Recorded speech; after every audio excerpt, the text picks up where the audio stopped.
Brüderli und Schwesterli. Es hat einmal ein Brüderli und ein Schwesterli gelebt.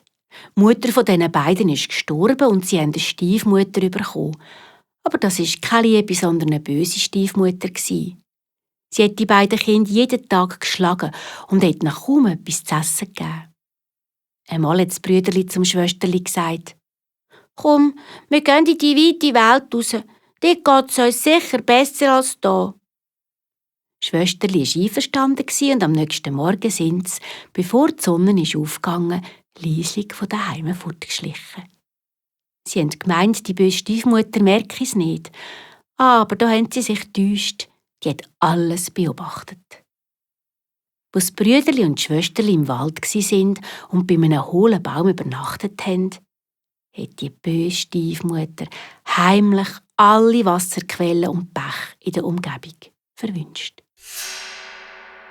Als das Brüderli und die Schwesterli am Morgen verwacht sind, hat das Brüderli ganz fest Durst gehabt. Da sind sie ein Bächlein suchen. Und schon gleich haben sie eins entdeckt. Aber die Schwesterli hat gehört, wie das Bächlein sagt: «Wer aus mir trinkt, wird ein Tiger. Wer aus mir trinkt, wird ein Tiger. Wer aus mir trinkt, wird ein Tiger.» «Brüderli, Brüderli, trink nicht! Wenn du trinkst, wirst du ein Tiger und tust mich fressen!» Das Brüderli hat gemacht, was das Schwesterli gesagt hat, und hat kein Tröpfchen getrunken.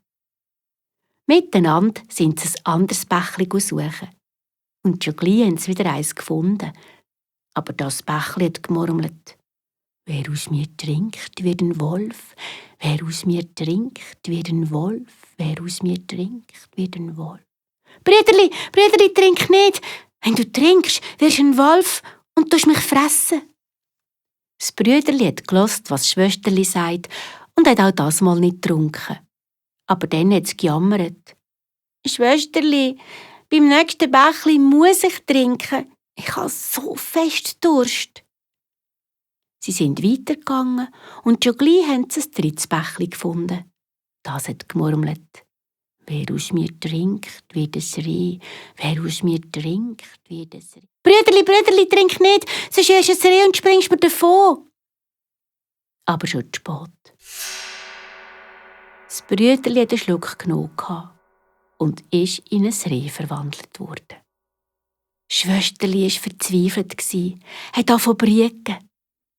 Damit das Reh nicht davonspringen kann, hat Schwesterli lange Gräser gesucht, ausgezupft und daraus ein Seil geflochten.